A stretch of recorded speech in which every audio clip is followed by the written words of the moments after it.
우리가 부침개 전도하면서 참 감사한 건 부침개 전도하고 이 물티슈를 나눠드리는데 부침개 전도를 하고 한 1년, 2년 뒤에 이렇게 등록하시는 분들이 계셔요. 수학하는, 이 등록하는 데 시간이 좀 걸리는데 그래서 참 감사하죠.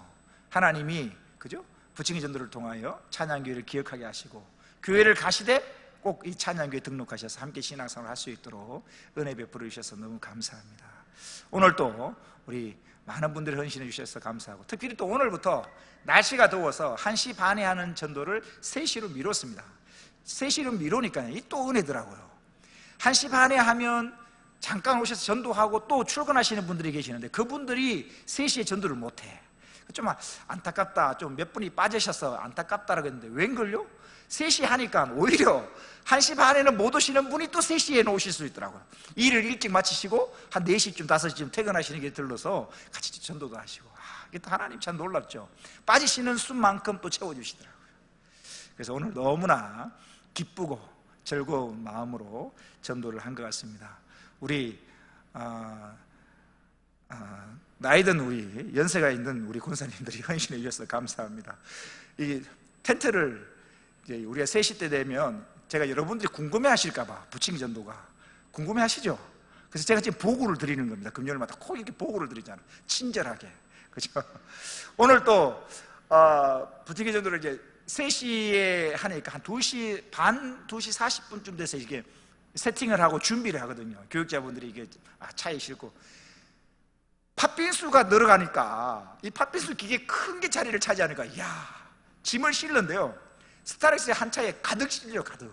얼마나 짐이 많아지는지 막 짐이 하나 늘고 하나 늘고 하니까 짐이 뭐 차가 한가득인 거예요. 그 짐을 실으면서 우리 이혜영 집사님, 박선우 권사님 이렇게 몇 분에서 이렇게 이야기를 하시다가 우리 박선우 권사님이 또 우리게 기쁨조잖아요. 박선우 권사님이 계시면 참 이거 웃음이 넘치거든. 권사님이 하시면서 지난번에 뭐 우리 야외에 줄넘기 그 이야기를 하면서 마음은 원이로되 육신이 약해서 뒤로 넘어지더라고. 그래서 이제 5학년이 되니까 몸이 말이 안 듣는다고 그러시더라고요. 그래서 그러면서 우리 이혜영 집사님이 뭐 5학년 이야기 하다 보니까 본인도 원래 5학년인데 뭐 나도 5학년이라고 그 말을 들었던 우리 우일기 장로님이 5학년이 뭐라고? 우리 장로님 6학년이시거든요 6학년 앞에 5학년들이 이야기를 나눴습니다. 그래서 그 얘기를 하시더라고요. 그래서 참 감사했습니다. 준비하면서도 웃으면서 우리 연세 많으신 장로님들, 권사님들이 헌신해 주셔서 저도 같이 전도를 하지만 한 2시간 더운 데서 이렇게 전도지 나눠주는 거 굉장히 피곤해요. 제가 지금 서 있지만 다리가 후들후들합니다. 지금 피곤합니다. 젊은 저도 그러는데 우리 나이 드신 우리 장로님, 권사님 얼마나 피곤하시겠습니까? 헌신해 주셔서 너무 감사하고 하나님이 그 마음 기뻐 받으실 줄로 믿습니다. 감사합니다. 우리가 금요일날 우리가 창세기 26장 요즘 들어 이삭에 대해서 우리가 말씀을 살펴보고 있는데요, 26장 말씀을 전하면서 이 말씀을 준비하고 전하지 않습니까? 여러분들은 말씀을 한 번만 듣지만 저는 준비하면서 또 전하기 때문에 준비하는 가운데 은혜가 임하고 전하면서 또 은혜가 임하고 그걸 또 묵상을 하거든요. 또 오늘 또 그 본문을 전하려면 지난주와 연결이 되어져야 돼요. 그래서 또 지난주에 전했던 말씀을 또 제가 묵상을 하니까 또 은혜가 되더라고요. 26장 오늘 본문 바로 앞까지 내용이 어떤 내용이냐면 이삭이 살고 있는 그 땅에 비가 오지 않는 흉년이 임합니다. 여러분, 지금 우리나라도 우리 찬성학교 어제 목요일 날 수업하면서 이 기근, 비가 오지 않는 이 기근, 우리가 수업을 들으면서 그죠? 백성들이 죄를 지을 때 하나님이 나타나는 것 중에 하나가 뭐냐면 하나님이 하늘 문을 닫고 비를 멈추게 하시는 거죠. 그래서 기도해야 된다. 우리 그리스도인들이 바라보는 이 비가 오지 않는 것은 단순히 비가 오지 않는다라는 수준이 아니라, 그죠? 이 솔로몬의 그 기도를 보고서 이 땅의 죄 때문에 하나님이 하늘 문을 닫을 수도 있다는 사실입니다. 그래서 이 나라 이 백성들의 죄를 위하여 기도해야 된다라고 찬성학교 목요일 날 수업에 말씀을 전했던 것이 기억이 납니다. 지금 이 나라가 굉장히 비가 안 와서 어렵습니다. 하지만 다행인 것은 그래도 우리는 수도꼭지를 털면 집에서는 늘 물이 나옵니다. 하다못해 마트만 가더라도 생수 한 병은, 그죠? 싼 값으로는 살 수가 있습니다. 근데 지금 이 이삭, 구약성경 창세기 기록되어 있는 이 이삭 때에 비가 오지 않는 가뭄은 이건 수도꼭지가 있는 수준이 아니거든요. 없거든요. 물은 곧 생명인 것입니다. 비가 없는, 안 그래도 비가 부족한 그 땅에 비가 오지 않는 것입니다. 흉년입니다. 기근입니다. 당연히 어떻게 되겠습니까? 당연히 물이 있는 애굽으로 내려가야 되지 않겠습니까? 그죠? 그것이 마땅한 일일 것입니다. 근데 하나님이 말씀하십니다. 야, 이삭아, 애굽으로 내려가지 말고 내가 너에게 지시한 땅에 그 땅에 머물러 있어라. 여러분, 이 말이 아마도 아브라함에게 독자 이삭을 번제로 드리라고 하는 그 하나님의 말씀만큼이나 어려운 명령일 것입니다. 물은 곧 생명이거든요. 물이 있어야 모든 동식물들이 다 살아갈 수 있는 것입니다. 비가 오지 않는 그 가뭄 때에 물을 찾아 애굽으로 반드시 내려가야 되는데 하나님 말씀하시면 가지 말고 그 땅에 머물러 있어라. 그 하나님의 말씀에 이 이삭이 26장 6절에 그렇게 순종해서 그 땅에 머물게 됩니다. 그런데 기적은 순종에서부터 시작되어집니다. 여러분 기억하십시오. 모든 기적은 언제 일어나는가? 내 머리에 지식적인 경험과 상식, 논리적인 것을 내려놓고 도대체 말이 되지 않는 것처럼 보이고 비상식적으로 보이는 그 하나님의 말씀에 내가 뭐 할 때? 순종할 때 하나님의 기적이 일어난다는 사실입니다. 흉년의 때에 물 찾아 떠나지 말고 그 땅에 머물러 있으라 하신 그 상식을 벗어난 하나님의 말씀에 이삭이 순종할 때에 어떤 기적이 일어나는가? 그 땅에서 이삭이 농사하여 그 해에 비가 오지 않는 그 해에 100배를 거두었더라. 할렐루야. 하나님의 기적입니다. 우리는 이 땅을 인간적인 상식으로 살아가는 사람들이 아닙니다. 성경을 보십시오. 상식적으로 이해되는 내용이 얼마나 됩니까? 아니요. 솔직히 얘기하면 인간의 상식적으로 이해되지 않는 이야기들만 기록되고 있을 것입니다. 어부의 평생 목적은 배와 그물을 얻는 것일 것입니다. 배와 그물을 가지고 고기를 많이 잡아 처자식들을 먹여 살리는 것이 어부의 평생 소원이 아니겠습니까? 그래서 어렵게 만들어 놓는 배와 그물을 주님이 말씀하십니다. 배와 그물을 버리고 나를 쫓으라, 나를 따르라니. 그 어부가 상식을 벗어난 행동을 합니다. 배와 그물을 어부가 버리고 평생을 붙들어야 될 그 배와 그물을 버리고 주를 맨몸으로 따르는 것입니다. 이해되어지십니까, 여러분? 그리스도인 누굽니까? 상식적으로 사는 사람들이 아닙니다. 내 상식, 내 경험, 내 지식, 그건 중요하지 않습니다. 하나님의 말씀이 우리에게는 상식과 지식을 넘어서 더 소중한 줄로 믿습니다. 이삭에게 하나님 말씀하십니다. 그 땅에 머물라. 도대체 납득되어지지 않는 그 하나님의 말씀에 이삭이 순종할 때에 기근의 때에 100배의 소출을 얻는 하나님의 기적이 일어나더라는 것입니다. 여기까지만 보면 굉장히 기분 좋죠. 그런데 인생이라는 것을 26장에 보면 참 인생이 파란만장한 것들 다 드라마가 다 나타납니다. 거기까지만 있으면 얼마나 좋겠어요. 하나님 말씀에 순종하였더니 100배의 축복을 받았더라, 잘 되더라, 얼마나 좋습니까? 거기까지만 있었으면 좋겠어요. 그런데 그 다음을 보십시오. 이삭이 기근의 때에 100배의 소출을 얻고 잘 되고 형통한 것을 보고 그 땅 주민들이 시기해서 우리 땅에서 떠나라, 우물을 메꿔버리고 떠나라는 것입니다. 쫓겨납니다. 쫓겨나서 어떡합니까? 물이 있어야 되니까. 쫓겨나서 이삭이 또 땅을 팝니다. 근데 물이 나와요. 신기한 일이죠. 물이 없는 기근할 때 다른 사람들은 땅을 파도 물이 안 나오는데 이삭은 파는 곳마다 물이 나오는 겁니다. 파니까 물이 나와요. 근데 참 기가 막힌 것은 그랄 목자들이 이렇게 우깁니다. 생떼를 고집하죠. 야, 이 우물 우리 거야, 줘. 다투는 거죠. 멀쩡히 분명히 내가 팠는데 내 우물인데 자기네 것이라고 우기는 겁니다. 그래서 다툼을 인하여 그 우물 에색이라 이름하고 줘버리고 또 떠납니다. 다른 데 가서 또 우물을 팠어요. 또 물이 나와. 신기한 일이죠. 가는 곳곳마다 이삭이 무슨 수지 탐지기가 있어서 물을 찾는 게 아니라 이삭이 파는 곳에 하나님이 역사하셔서 물이 솟아난 줄로 믿습니다. 하나님이 함께 하셨거든요. 또 에색을 버리고 또 우물을 파니 물이 나왔어요. 근데 그걸 가지고 또 시비를 겁니다. 우리 거라는 것이죠. 그래서 그것도 줘버립니다. 그리고 다른 곳에서 우물을 팠는데 물이 솟아난 거예요. 그때부터 다투지 아니하고 하나님의 복을 주심으로 번성있게 되었다. 그래서 그 우물은 르호봇이라 이름을 붙입니다. 여기까지가 지난주까지의 말씀입니다. 자, 이삭의 지금 형편을 보십시오. 이삭은 지금 두 번의 우물을 받는데, 에색과 신나 두 번의 우물을 받는데 사람들이 자기 것이라 우김으로 말미암아 우물을 그냥 빼앗겼다기보다 그냥 줘버립니다. 그리고 다른 곳에 가서 우물을 팠어요. 다툼이 사라지는 것이죠. 거기서 번성되고 잘 되어졌어요. 소위 좋은 땅에 털을 잡고 성공했다고 말할 수가 있는 것입니다. 그 르호보 이제 기반을 잡았습니다. 물도 생겼습니다. 다툼도 끝났습니다. 번성되어집니다. 잘 됩니다. 그 이제 뭐요? 그 땅에서 번성할 일만 남았습니다. 그게 르호보입니다. 그런데요, 오늘 본문은 또 이삭이 뭐요? 그 안정적인 기반을 버리고 새로운 모험을 떠나는 이야기입니다. 여러분, 모험한다는 거 쉬운 일 아닙니다. 우리 중고등부 아이들을 이렇게 가만히 보면요, 오늘도 어떤 권사님과 집사님과 이야기를 하면서 권사님하고 이야기를 했군요. 아이들이 자라면서 초등학교 6학년에서 중학교 1학년 올라갈 때, 초등학교 다니다가 중학교 1학년 올라갈 때, 이때 애들이 많이 방황한대요. 낯선 환경이니까, 사귀었던 친구들을 새롭게 사귀어야 되니까 중학교 1학년 정착을 못하고 힘들어하는 거죠. 또 중학교 3학년이 고등학교 1학년 올라갈 때 또 방황을 합니다. 또 낯선 환경에서 새로운 친구도 사귀어야 되니까, 여러분, 그건 굉장히 힘든 일이죠. 나를 모르는 사람들과 또 새로운 사람들과 사귀어야 되고 만나야 되고 접촉을 해야 되고 나를 알려줘야 되고 새로운 사람을 만나고, 이런 것들이 힘든 일이거든요. 쉬운 일 아니거든요.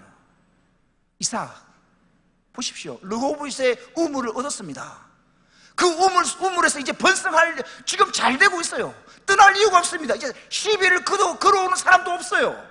그 르호보스에서 이제 번성할 일만 남았는데, 이 이삭이 새로운 모험을 떠납니다. 오늘 본문 23절 같이 한번 읽어보겠습니다. 시작. 이삭이 거기서부터 브엘세바로 올라갔더라. 이삭이 거기서부터, 거기가 어디냐, 그랄 골짜기에서 지금 르호봇 우물을 판 그 르호봇에서부터 어디로요? 브엘세바로 올라갔다라고 기록하고 있어요. 이 브엘세바라는 것은 이삭 때의 이야기가 아니라 이삭의 아버지 아브라함 때의 우물인데, 맹세의 우물이라고 하는 뜻으로 이 브엘세바인데요, 이 브엘세바, 이 지리적으로 지도가 준비되어 있죠.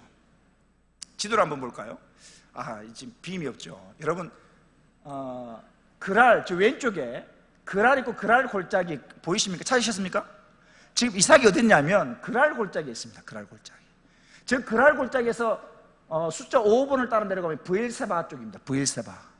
지리적으로 보더라도 그랄 골짜기, 지금 머물고 있는 그랄 골짜기에서 브엘세바는 지리적으로 보더라도 밑으로 남방으로 내려가야 되고요, 높이를 보더라도 해발을 보면 저 그랄 골짜기보다 브엘세바는 약 150m 정도 더 낮은 지역입니다. 그러면 지도를 보더라도 밑에 지역으로 내려가는 것이고, 높이를 보더라도 150m 아래이니까 성경은 뭐라고 표현했냐면, 맞는 표현이냐면 어떻게 합니까? 거기서부터 브엘세바로 내려갔다라고 적어야 올바른 표현일 겁니다. 그런데 지도상을 보더라도 맞죠? 내려갔다라고 적어야 맞는데 내려갔다라고 표현하지 않습니다. 성경을 이렇게 기록합니다. 이삭이 거기서부터 브엘세바로 뭐 했더니 올라갔다라고 표현하고 있습니다. 왜 올라갔다는 표현을 쓸까? 이유가 있죠. 브엘세바가 하나님과 언약을 맺었던 거룩한 장소였기 때문입니다. 이건 브엘세바는 아버지 아브라함 때에 세워졌던 우물인데요, 창세기 21장 33절에 이런 말씀이 있습니다. 아브라함은 브엘세바에 에셀 나무를 심고 거기서 영원하신 여호와의 이름을 불렀다라고 기록하고 있습니다. 이러한 그러니까 하나님과 언약을 맺어졌던 장소, 그 브엘세바. 그래서 그 브엘세바, 하나님과 아버지 아브라함 때에 하나님과 맺었던 그 언약의 장소, 그 장소로 올라가는데 표현은 브엘세바로 올라갔다라고 표현합니다. 이건 후대의 이스라엘 백성들을 또 가지고 있는 생각인데요, 이스라엘 백성들의 모든 생각은 중심점이 어디냐? 예루살렘 성전입니다. 예루살렘입니다. 예루살렘이 중심이어서 예루살렘에서 멀어질수록 내려간다라는 표현을 쓰고, 성경을 잘 보시면 예루살렘을 중심으로 가까이 가는 것은 뭐요? 올라간다라는 표현을 쓰고 있다는 사실입니다. 당시 이삭이 기반을 닦았던 그랄 골짜기를 떠나서 브엘세바로 올라간 이유도 뭡니까? 죄악된 블레셋 땅을 떠나서 아버지 아브라함의 신앙의 숨결이 남아있는 장소로 나아가기 위해서, 그죠? 그곳 잘 되고 있지만 다툼도 없지만 그곳 블레셋 땅을 떠나서 아버지의 영적인 장소, 하나님을 만났던 그 의미 있는 장소, 그 장소로 지금 이삭이 모든 기반을 버려두고 그 브엘세바로 올라가고 있는 이삭의 모습입니다. 24절을 보십시오. 다시 23절부터 보십시오. 이삭이 거기서부터 브엘세바로 올라갔더니 그 밤에 여호와께서 그에게 나타나 이르시되 나는 네 아버지 아브라함의 하나님이니 두려워하지 말라. 내 종 아브라함을 위하여 내가 너와 함께 있어 내게 복을 주어 네 자손이 번성하게 하리라 하신지라. 자, 이삭이 지금 르호봇, 여러분 르호봇에서 물이 있고 다툼이 끝났고 번성하고 잘 살고 있는 소위 성공한 그 장소를 떠나서 또 다른 새로운 장소, 물론 아버지와의 언약의 장소에 있지만 그곳에서 새롭게 시작해야 되는 그 브엘세바로 떠나는 이삭의 마음, 여러분 어떨까요? 그 마음이 두려움이 있었을 것은 당연할 것입니다. 이삭의 마음속에 두려움이 있었던 것을 하나님이 아셨습니다. 그래서 그 밤에 하나님이 이삭에게 나타나 첫 마디가 무슨 말씀이냐, 이렇게 말씀하십니다. 나는 네 아버지 아브라함의 하나님이다. 나는 너의 아버지 아브라함의 하나님이다. 여러분, 하나님이 굳이 이렇게 설명 안 하셔도 됩니다. 나는 너의 하나님이다 라고 말씀하셔도 되잖아요. 지금 하나님과 이삭은 26장에 보면 개인적인 관계가 굉장히 하나님의 역사와 이삭이 하나님을 만남으로 말미암아 개인적인 친밀한 관계를 많이 이루고 있었습니다. 흉년의 때에 하나님 말씀에 순종해서 애굽으로 가지 말고 그 땅에 머물러라 하신 하나님의 그 말씀에 순종해서 하나님이 흉년 뒤 100배의 축복을 주셨고 파는 곳마다 물을 주시는 하나님의 놀라운 은혜를 입었습니다. 그러면요, 하나님이 나는 너의 하나님이다 라고 말씀하셔도 되는데 굳이 하나님은 뭐라고 표현하냐면 나는 너의 아버지 아브라함의 하나님이다 라고 말씀하십니다. 여기는 이유가 있습니다.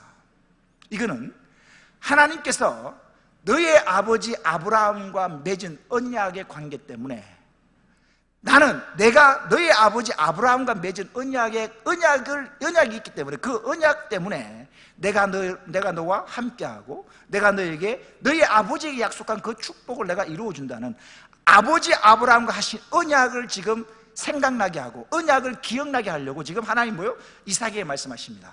나는 너의 아버지 아브라함의 하나님이다. 그러면 하나님과 아브라함이 맺은 언약의 관계가 굉장히 자주 나오는데 그 중에 한 곳만 찾아보면 17장 1절에서 7절 말씀입니다. 보십시오. 아브라함이 99세 때에 여호와께서 아브라함에게 나타나서 그에게 이르시되 나는 전능한 하나님이라. 너는 내 앞에서 행하여 완전하라.